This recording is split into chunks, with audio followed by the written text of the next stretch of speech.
Matt was very good at construction, building things out. He actually built a studio in his parents' basement, and I want to say we probably spent 90% of our time down there.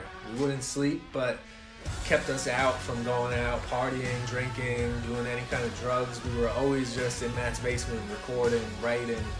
We just learned hands-on how to sing, how to produce, how to write, how to engineer, and we've been doing it ever since. Music for us was such an outlet, and anybody today that has kids going into middle school or going into high school, looking back now, I was so thankful for Donnie and the friends that we did music with, because it kept us out of trouble. I got a text from Matt a couple weeks ago saying thank you for helping make me the adult I am, and I feel the same way. It's like that literally sculpted us as the adults we are today. We're genuinely good people, and I think anybody that ends up meeting us, they feel that because we were raised right, and we also kind of raised each other right. We were always just doing this, staying positive, doing music, staying out of trouble. It was a big part of both of our lives. So this was back in 1999 when NSYNC and Backstreet Boys and the whole era of the boy bands were kind of taking over, and Donnie and I thought to ourselves, why can't we do this? We could be the next NSYNC, Backstreet Boys. So we found a few other kids that had the same passion for music as we did. One of them was my brother. So that was easy. And then a couple other kids that went to our school and one outside of our school.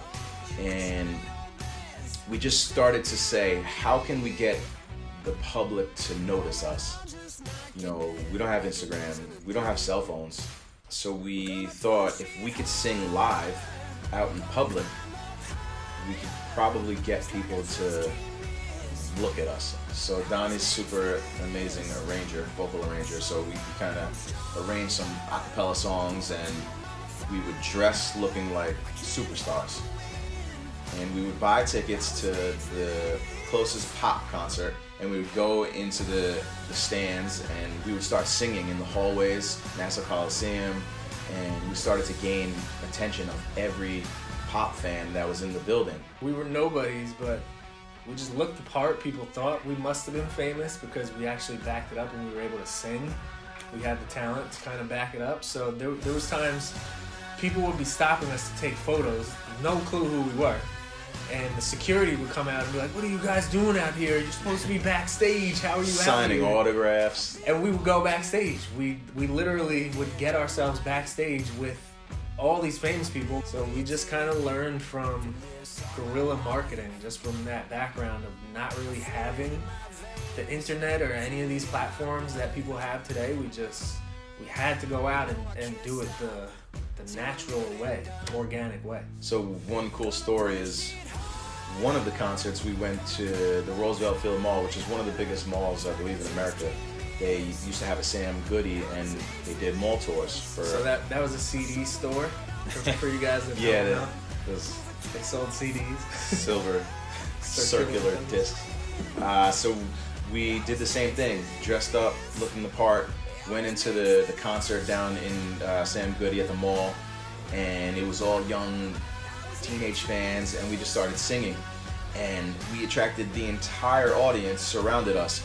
So bouncers came out, what's going on? You guys can't do this, and then we stole the show. Stole the whole show.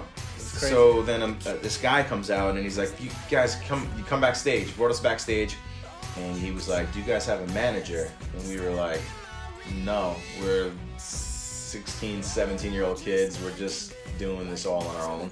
And he says, well, you have a manager now. Meet me tomorrow at Sony. Bring all your parents. And we're like, who is this guy? So he says, my name is Matthew Knowles. I'm Beyonce's dad. And we were like, whoa, this is crazy. So he was at the time, he was one of the biggest managers in the business. He managed Beyonce, obviously. At that time, she was in a group called Destiny's Child, probably one of the biggest girl groups ever. And he was their manager. He managed a couple other different artists. There was a girl group that actually was singing at the mall that day. Their name was Play. He managed that group. So we ended up meeting him the next morning. It was a whirlwind. All of a sudden, here we are, like, dreaming about being in a record label, and now we're in Sony, one of the biggest record labels, with our parents. Our parents had to get lawyers involved, and we had to sing in front of the president of the company, and then we sang. We didn't even have like original songs ready. We didn't even know what we were doing. It wasn't even like, we were kind of unprepared, but we were also super ready for it because we were able to sing a cappella and step up and do that. So we got a development deal with Sony, with Matthew Knowles, but we kind of learned at a young age the crazy side of the business. We were all minors, so all of our parents had to be involved, lawyers had to be involved. Then we also thought, here we are signing with the biggest manager in the business, we made it. But really the biggest manager in the business, he was big because he was looking out for his daughter. Obviously that's his first priority. So I remember this is in like the beginnings of when people started using emails. We would send him emails and he would respond, sorry guys, I have too much on my plate. But in the meantime, he was setting us up with different producers. We were working in some amazing studios. We were doing shows. We were still growing our fan base the way we were. But we just learned from a young age how crazy the music industry could be. Like Donnie said before, we just learned how to guerrilla market yourself, how to get your brand in front of the masses.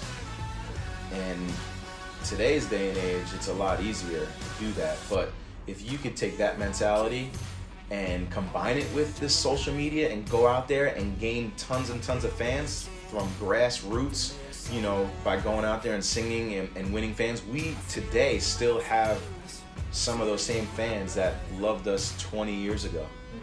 I think we've obviously, we were a perfect age when we grew up. We grew up half without the internet and social media, and we kind of grew up half with it. And even we were young when we first started the Loft Sound Studio. Our business grew with social media. We were there when YouTube was the biggest platform. We were there when Instagram was the biggest platform. We were there doing 6-second videos on Vine. So we've kind of evolved. So we know everything about social media, growing those platforms. But I think what happens is when you're able to not only grow your fan base on social media, but you're able to go out and get fans the old way, the organic way, those people are going to be your fanatic fans. Those are the people that are president of your fan club. They come to every single one of your shows. They'll fly wherever they have to go. They'll show up, whether it's a show for 4 people, they'll be one of those 4 people, or they'll be one in the 10,000 when you finally start selling out arenas. And I think that's a huge thing that an up-and-coming artist needs, is those fans. Those almost obsessive, crazy stalker fans. And sometimes we work with artists here that are like, oh, this guy messages me all the time, and you need those. When you have that going for you, you have something going right for you. Victoria, it's made for us. Victoria.